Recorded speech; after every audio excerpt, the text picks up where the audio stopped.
वन्दे ब्रह्मपुराधिपं श्रीसहजानन्दं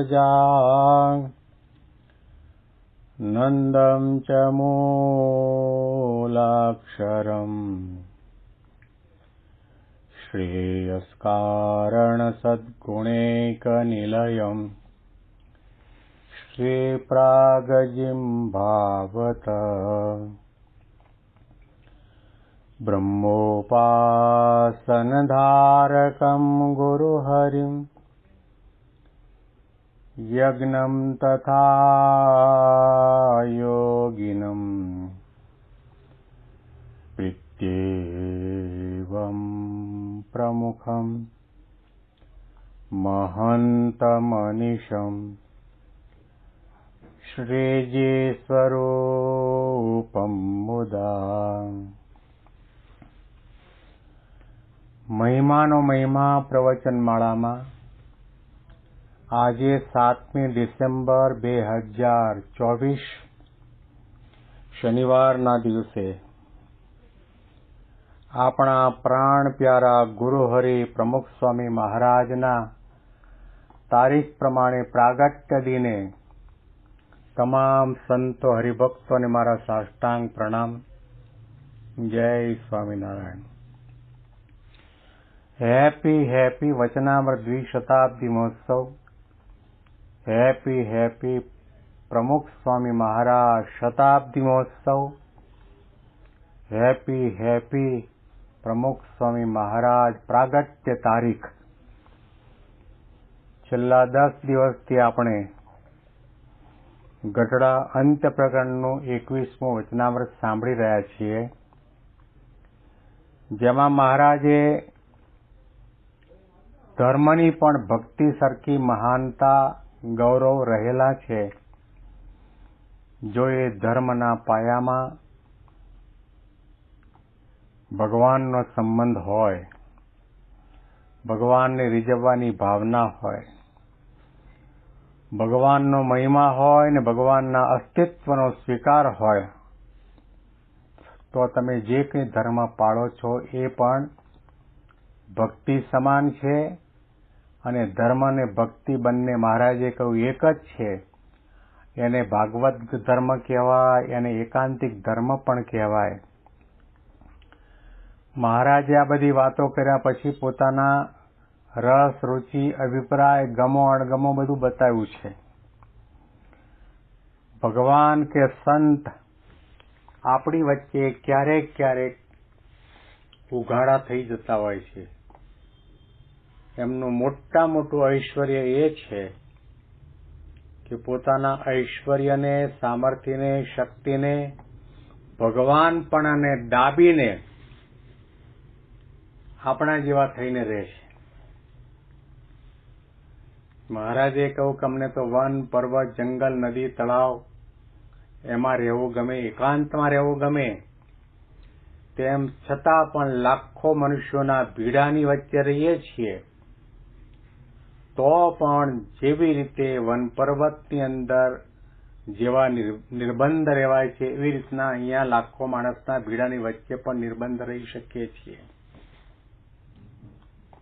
આ શહેર પાટણના ઘણા સાધન સામગ્રી આવે, જરિયાની પોશાક આવે, ખાદ્ય પદાર્થો આવે, તો પણ મહારાજ એમાં લેશ માત્ર પણ ક્યારેય આસક્ત થયા નથી, બંધાયા નથી. જીવાત્મા અને પરમાત્માની વચ્ચેનો ભેદ અહીંયા છે. જીવાત્મા હંમેશના માટે જગત સંબંધી પંચ વિષયને મેળવવા માટેનો પ્રયત્ન કરે છે, સંકલ્પ કરે છે, રાત દિવસ ઉદ્યમ કરે છે.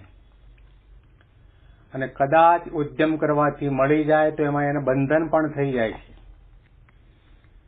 જ્યારે ભગવાનની પાસે ગમે તેવા રમણીય પદાર્થો આવે તો પણ એ સ્થાનમાં કે પદાર્થમાં કે વ્યક્તિમાં લેશ માત્ર પણ બંધાતા નથી. એમના મનમાં લેશ માત્ર વિકાર જાગતો નથી. વિકાર હેતૌ સતિ વિક્રિયંતેન યેષામ ચેતાંસી તએવ ધીરાહ. વિકાર ઉત્પન્ન થાય, બંધન થાય, આસક્તિ થાય, એવા સ્થાનનો યોગ થાય, પદાર્થનો યોગ થાય, વિષયોનો યોગ થાય, તેમ છતાં પણ જે નિર્વિકારી રહી શકે, નિર્બંધ રહી શકે, એ સંત અને ભગવંતનું અલૌકિક લક્ષણ છે. શ્રીજી મહારાજ આવી પ્રકારના પોતાના સ્વાભાવિક ગુણોનું દર્શન કરાવીને આપણને સમજાવે છે કે તમારામાં અને અમારામાં ભેદ ક્યાં છે કે અમે સમુદ્રની અંદર રહીએ છીએ છતાં પણ ભીના થતા નથી. વડવાનળ અગ્નિ જેવા સંત અને ભગવંત છે, સમુદ્રના ખારા પાણીને મીઠું કરીને આપણને આપે છે. આપણે અનાદિકાળથી ખારા છીએ, કડવા છીએ, વાંકા ચૂકા ને લંગડા ને લૂલા છીએ. જ્યારે સંત અને ભગવંતની મહાનતા કંઈક અલૌકિક છે. તો પણ ભગવાન તથા ભગવાનના ભક્તને અર્થે લાખો માણસના ભીડામાં રહીએ છીએ, તો પણ અમારે જેવું વનમાં રહીએ અને નિર્બંધ રહેવાય તેવું જ રહેવાય છે. અને અમે પોતાને સ્વાર્થે કરીને લાખો માણસમાં નથી રહેતા. અમે તો ભગવાન તથા ભગવાનના ભક્તને અર્થે માણસના ભીડામાં રહીએ છીએ. એમને કોઈ સ્વાર્થ નથી. આ ગુણાતીત સંત ભગવાનના સુખે સુખિયા છે. પરબ્રહ્મ પુરુષોત્તમ નારાયણ પોતે અલમસ્ત તત્વ છે, પોતાના આનંદમાં ગરકાવ છે. કોઈ પણ સુખની, કોઈ પણ તત્વની, કોઈ પણ પદાર્થની, કોઈ પણ સ્થાનની અમને લેશ માત્ર અપેક્ષા નથી. નિરપેક્ષ તત્વ છે. તેમ છતાં પણ ભગવાનને પોતાના ભક્તો વાલા છે અને એટલા માટે ભગવાનના ભક્તોની વચ્ચે રહે છે, ભીડામાં રહે છે. અને ભગવાનના ભક્તને અર્થે ગમે તેટલી પ્રવૃત્તિ કરવી પડે તો પણ એને અમે નિવૃત્તિ જાણીએ છીએ. અને ભગવાનનો જે ભક્ત હોય અને તે ગમે તેટલા વાંકમાં આવ્યો હોય તો પણ અમારે તેનો અવગુણ આવતો નથી. અમે તો એમ જાણીએ છીએ કે ભગવાનના ભક્તમાં જો કંઈક સ્વાભાવિક અલ્પદોષ હોય તો પણ તે જોવા નહીં, અને એ દોષ જો પોતામાં હોય તેને ટાળ્યાનો ઉપાય કરવો. મહારાજ કોની વાત કરે છે? પોતાની વાત કરે છે. અને ભગવાનમાં દોષ હોય ખરો? ભગવાનમાં સ્વભાવ, પ્રકૃતિ, વાસના, કામ, ક્રોધાદિક હોય ખરા? ન જ હોય. પણ મહારાજ આપણને પોતાના મિશે કરીને આદેશ ઉપદેશ આપે છે. મહારાજ પોતાની રસરૂચિ અભિપ્રાય બતાવે છે કે આ સત્સંગની અંદર કદાચ કોઈનો સ્વાભાવિક અલ્પદોષ હોય તે પણ જોવો નહીં, અને જે પોતામાં દોષ હોય એને ટાળ્યાનો ઉપાય કરવો. જો આપણને મહારાજ સાધના બતાવે છે, મહારાજ આપણી પાસે શું કરાવવા માગે છે એ પણ મહારાજની રુચિ આમાં આપણને પ્રતિબિંબિત થાય છે. પણ જીવને પોતાના દોષ જોવા નથી ને બીજાને ટાળવા અને જોવાનો એટલો બધો આગ્રહ છે. સ્વામી કહેતા કે જેવો બીજાના દોષ જોવાનો આગ્રહ છે એવો પોતાના દોષ ટાળવાનો આગ્રહ હોય તો આ જીવ બ્રહ્મરૂપ થતા વાર ન લાગે. પણ જીવને બધું દેખાય પરંતુ પોતાનું મુખ જ પોતાના અરીસા સામે ઊભો છે તોય દેખાતો નથી. વર્ષોના સત્સંગ પછી પણ મહારાજે કહ્યું કે નામાનું વચનામૃત નામું લખી રાખવું. શરૂઆતમાં આવ્યો ત્યારે મારા સ્વભાવ કેવા હતા, મારામાં માન કેટલું હતું, ઈર્ષા કેટલી હતી, દોષોને સ્વભાવ કેટલા હતા, એ ટળ્યા કે નહીં, એમાં ઘટાડો થયો કે વધારો થયો, એમાં જમા અને ઉધાર પાસું છે જોતા રહેવું પડે તો જ આ સત્સંગની અંદર આગળ વધાય. શ્રીજી મહારાજ કહે છે કે અમને ગમે તેવો ભક્ત હોય, કોઈ વાંકમાં આવ્યો હોય, એનો અવગુણ નથી આવતો. અને જો અવગુણ આવતો હોય તો જીવાત્મા અને પરમાત્માનો યોગ ક્યારેય પણ શક્ય ન બને. આપણા ગુના સામું જોયા સિવાય, સ્વભાવ સામું જોયા સિવાય, દોષો સામું જોયા સિવાય વાસના આસક્તિ અને કામના જોયા સિવાય આ સંત અને ભગવંતે આપણા ઉપર એવી કરુણા કરી કે આપણું કાંડું પકડ્યું છે, આપણને શરણમાં લીધા છે, કારણ કે તેઓ જાણે છે જીવ તે જીવ જ કહેવાય. અનાદિકાળથી માયાને, સ્વભાવને, પ્રકૃતિને, દેહને આધીન છે, પંચ વિષયને આધીન છે. એ સંત અને ભગવંતના યોગમાં આવશે ત્યાર પછી એના સ્વભાવ પ્રકૃતિને દોષો ટળશે. ભગવાન અને સંત બહુ સારી રીતે જાણે છે, એટલા માટે આપણને જાણપણું આપે છે કે આપણે આપણી પોતાની દાઢી ઓલવવાની છે, આપણે આપણું પોતાનું કલ્યાણ કરવાનું છે, આપણે આપણા પોતાના દોષો ટાળવાના છે.